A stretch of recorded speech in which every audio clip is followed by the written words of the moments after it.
Welcome back to week 4, which is the last week of our class on mindfulness. And so we're going to start off by looking at the one on page 27 of our handout here, the condensed and shortcut versions for ordinary people. So we've been looking at more detailed versions. So this week we've got some condensed versions. There are 2 of them that are presented here. And these are by the translator of Buddhadasa's text, which was the last one that we looked at that went through the 16 steps within 4 tetrads. And so these are very, very short versions, but we have to first go through and do the longer version to become familiar with that and the details of what is involved. But then he says, once you understand the entire 16 steps, you can condense them into 3. So the first one is concentrate the mind by contemplating the breath, long and short as normal, as you recall, and then the feelings of the body that arise in each. Okay, so focus on the breath and then the feelings of the body. Then contemplate everything you know and experience with every breath, in and out. Know how they are impermanent, unsatisfactory, and not self-existent until you experience letting go, release, and no attachment. So these are very general kinds of steps that we can use in applying the things that we've already learned. Note the ending of defilements and the ceasing of attachments. So that's the goal here, is the cessation of suffering or dukkha, the different kinds of defilements that we experience in daily life. And a lot of that having to do with attachment, particularly to self. The selfishness that we experience, the focus on ourselves rather than others. So that's it. Very simple, very straightforward. And then the other version, a shortcut version, is a little bit longer. I'm not sure why I would probably put the condensed one after the shortcut version. But here we are, the shortcut version, using any bodily activity for mindfulness. So here it's focused a little bit more on the activity aspect, and it goes through each tetrad. So the first one, based on activity. Remember, the first one normally is body, but activities are included within that. So get to know the activity from all angles. See what influence that activity has on the body. So an activity might be walking. You know, how does that affect the body? Sitting, how does that affect the body? And so forth. Find the way to perform that activity with optimal effect on the body. And that allows an appropriate degree and type of concentration. So how these things affect us, if it is such that it makes it difficult to concentrate, then that's probably not very good. If it's one that facilitates that concentration, then that would be very beneficial. And then the strength of that, is it something that really helps, or is it something that sort of kind of maybe helps? Those are the observations that we might use there. Then the second tetrad, feelings. Examine feelings that arise when the activity is done well and successfully. So as we do whatever it is, it could be washing the dishes, and we finish washing the dishes, and wow, those dishes really shine. They are really clean. Okay, that was good. I feel good about that. So the feeling, that feels good, arises. And so then we would look at that and the different feelings associated with that. And then study the influence of these feelings on the mind. Now, how does that feeling good affect your mind? And then the third tetrad is mind itself, and here we experience different types of mind that arise during that activity. So it may not, while we were doing the dishes, we may have had some different ones, like, why didn't somebody rinse this out instead of letting it dry? And now it's really hard to wash, and I have to really do a lot to get it clean, and so forth. Or, wow, somebody took the time to rinse this out, and I hardly have to do anything to wash it. So we have different kinds of experiences there. Train to gladden concentrate and liberate the mind during that activity. So instead of getting wrapped up in the feelings associated with the activity, how can we just kind of let those things go and we just focus on the activity itself rather than the feelings that arise as a part of that, and the sense of that being a liberating feeling. And then the fourth tetrad, body, feeling, and mind. And he says this is the most important. So what he's doing here is he's putting the previous three into one, bringing them all together. Contemplate all aspects of that activity, body, feeling, and mind, as impermanent, unsatisfactory, and having no self-existence. So those are three of the key factors that we use in trying to achieve enlightenment. And so using those and finding ways to apply those to all of the different things that we do mindfully is the practice here. And so those are good guidelines, but as I said before, be sure you go back through the base practice and that you have some familiarity with each of those four in more detail, the four tetrads, in more detail before you go to these more summary versions of this.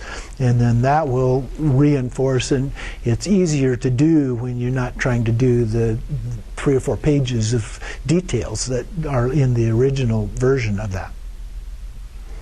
So that concludes that one. So now we're going to move on to S.N. Goenka.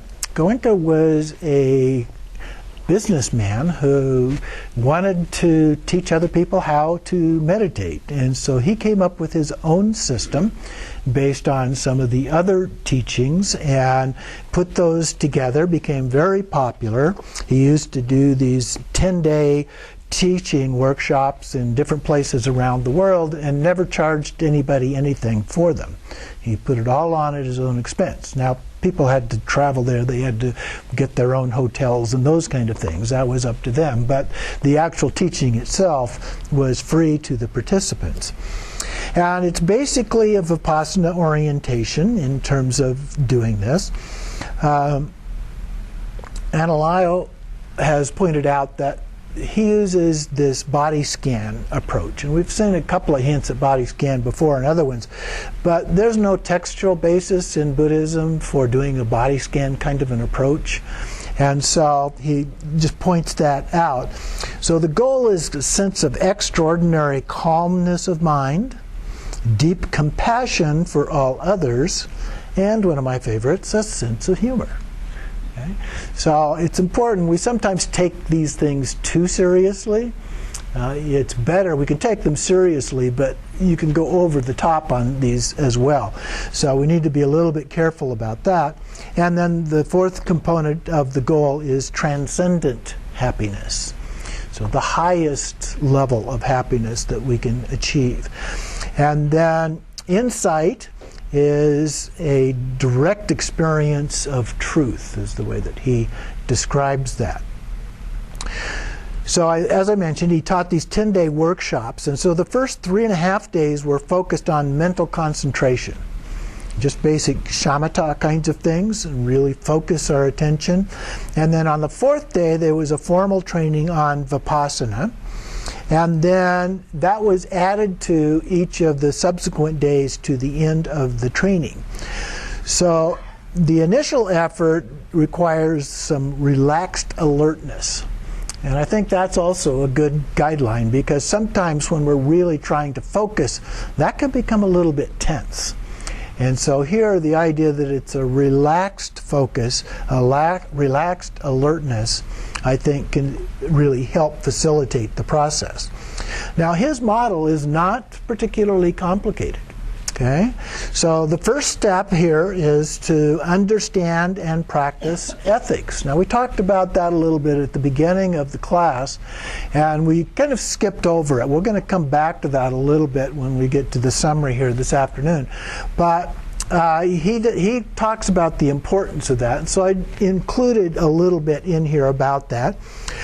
Precepts like doing good, or at least do no harm. We've seen that before, other teachings of the Buddha, the Dalai Lama. Wholesome actions involve loving kindness and compassion with altruistic intention for all beings. And so this also relates to the path of altruism. It's not wholly the path of individual liberation that we're talking about here. It's a little bit more robust in that sense. Although I believe that even in the Theravada and some of the insight trainings, we still see a lot of these kind of things, more so than we're sometimes led to believe might be the case from the Vajrayana perspective of those trainings. So then he talks about 5 unwholesome actions. These are ones that we've seen before. These are the 5 unwholesome actions that traditionally were for lay practitioners and also beginners in the monastic tradition. So avoiding killing, lying, sexual misconduct, stealing, and intoxication. Although the word intoxication in various translations comes out as just alcohol itself, or intoxication, which could include other forms of drugs. And in some cases, and if you dig deep into the guidelines for the monastic tradition, the Buddha actually talks about it in a very broad sense of greed. So all kinds of things that could fall under that category. But there are other detailed explanations of those other places here. So then the second one is awareness of respiration. So after we've committed ourselves to these ethical principles, then we go on to the actual practice, which begins with the awareness of respiration is the word he uses, but breathing. Pay attention to the breath as it comes in and then leaving out the nostrils. Now he tends to focus on it at the level of nostrils instead of the abdomen. And he says with a focus on awareness. So being aware of what is actually happening here. Do not try to control the breath, so you do it in a natural way. Beware, not be aware, but beware of distracting thoughts. If they arise, return your attention to breathing immediately. So we have this object of focus like we do in shamatha, breathing focus, but we're paying attention to whether or not we are focused. So it's like the hand puppet thing, you're paying attention to, in this case, the breath, but you're also paying attention to whether you're staying focused on that or losing your focus as a part of that. And then keep repeating it until we develop a new habit.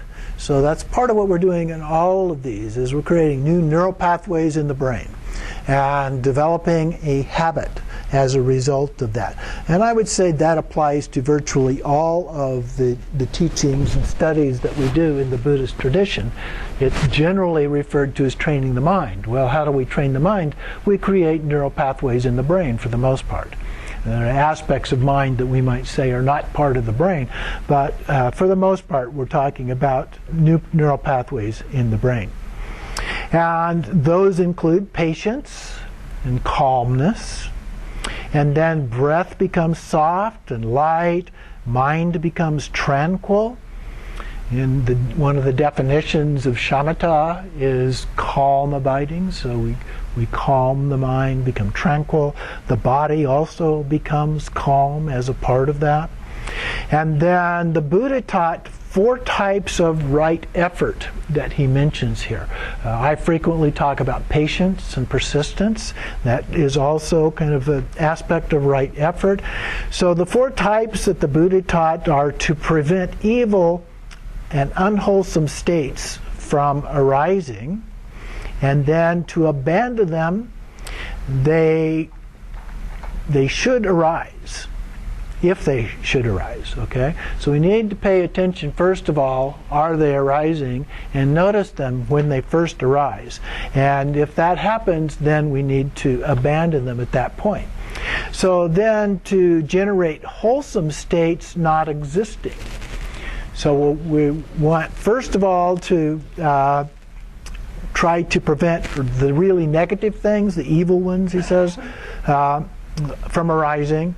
And then We want to begin noticing when they very first arise and abandon them at that point. The Buddha talks about it as the point of contact, where we make that recognition of what they are, or even earlier if we can, in the process of the 12 links of dependent origination. And then the third one is then to generate wholesome states. So you have the unwholesome ones, recognizing those, then trying to subdue them, and they first start to arise, and then focus on the wholesome states, the good things that are not yet existing. And how do we bring those into being?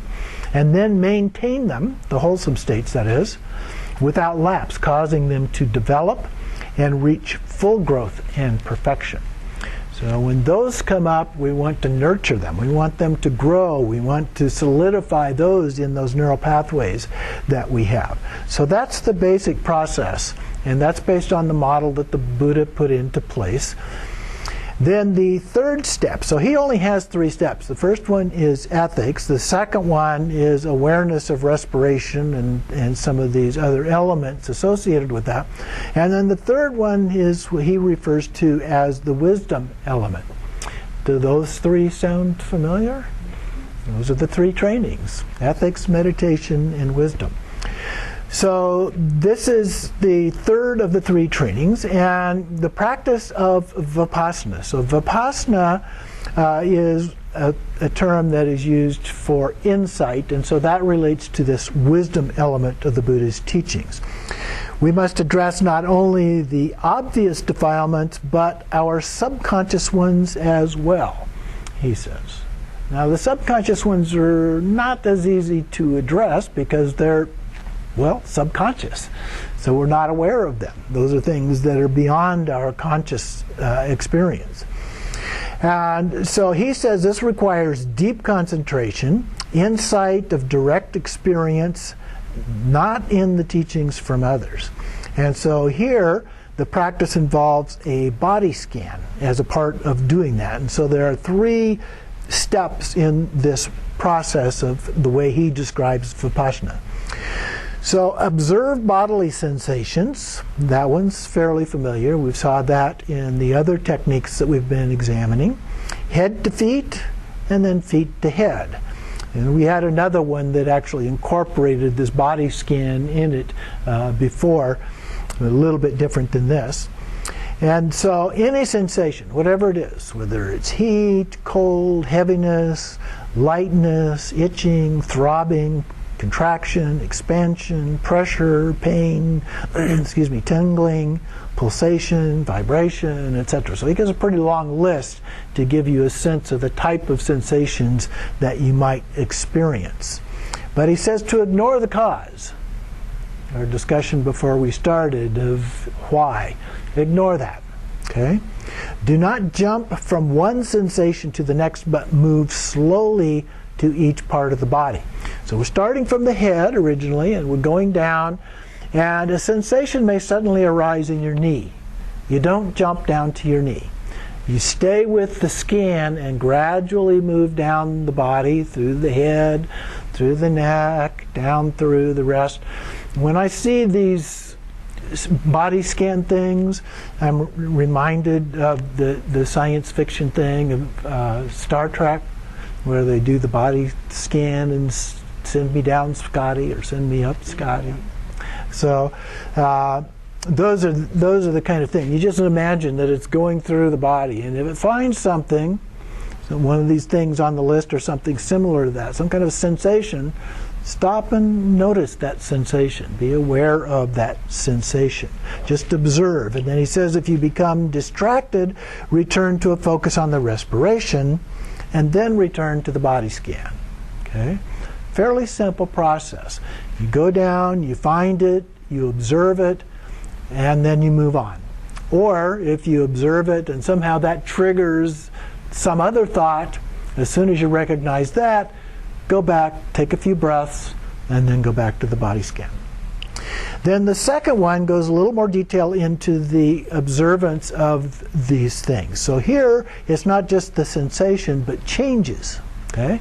Sensations come up, they arise, they abide for a while, and then they go away. So we're looking at the changes, the impermanence of sensations. including sensations of self or ego and other things that we like. Oh, that chocolate ice cream. I think I'd like chocolate ice cream right now. Okay? That's a sensation in your mind. So you want to be careful about that. But especially strong attachment to things. Attachment in and of itself is neither good nor bad. But strong attachment tends to be the kind of thing that gets us in trouble. And so the things that change, which is everything, without judging, so equanimity, we just observe the change. Okay? And then observe also our aversions. So he said things we like, but pay attention also to things we don't like. Okay? My partner Ann cannot stand the sound of me grinding coffee beans in the morning. And she doesn't like the taste or smell of coffee either. She has a strong aversion to coffee as a part of that. But we need to pay attention to what those aversions are and just observe them. Okay? Anything that we dislike. But we don't react, we just let it be as it is. And then the third part is the awareness of sensations and our reactions, which enable us to make choices. And part of the problem that we experience is when something comes up that we like or dislike, we sometimes automatically respond. And that is what gets us into trouble, because it's a habit.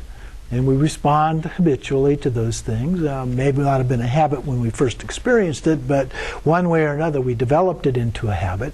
And so we just automatically respond. And the idea is to create a gap between the sensation, observing what's going on, and a response, so that we can make a choice in how we respond. So the mind becomes balanced and peaceful. We become alert to the sensations. And that way to experience impermanence, so we actually experience the changes, and then break the old mental habit of reaction, and then you smile and be happy. Okay? You observe it, you take an action, a wholesome kind of response to that, and then you just smile, and you're happy about that. So the main focus is on developing awareness of sensations, their impermanence, and the equanimity through not reacting. So that's the core of what this one's all about. And then observe unpleasant sensations without reacting, eradicate the aversion. Pleasant sensations without reacting, and get rid of the craving or attachment. Neutral sensations, because not all sensations are either positive or negative, we also observe those without reacting, and we then eradicate ignorance as a part of that. But real happiness comes from also performing actions that contribute to the welfare of others. So now he's coming back and bringing in more the altruistic view that he mentioned in the beginning there. And this is not indifference, but purity of mind. So full of loving kindness and compassion, sympathetic joy, along with equanimity, so the four immeasurables. And so he says this is the greatest good. So we need to learn to apply that. So when we talk about getting up off of the cushion, he puts a little bit of emphasis not only on maintaining that awareness of sensations and how they change, their impermanence and so forth, but also on application of those four immeasurables of the loving kindness, compassion, joy, and equanimity for others. So it's not all about us. And that's one of the important forms of practice in order to get us to shift from just focusing about us. I, me, mine. Everything's I, me, mine. So we want to change that focus to the focus on others. It's when we focus on ourself, become selfish, that we create all kinds of problems for ourselves. And so we let go of that. We begin focusing on others. We go from internal to external. And because of that, then we are able to let go of a lot of those obscurations that we have that keep us from attaining enlightenment. So that's another kind of summary version of the kind of things that we've been looking at in terms of the 4 foundations of mindfulness and mindfulness with breathing. This one's kind of a mindfulness with body scan. I think it's a very good technique. I would recommend, again, going through the more detailed models to get a little bit more depth than what is presented in this one, get some more experience with that. But I think on the surface, it's still a very good model. So we'll take a little break here.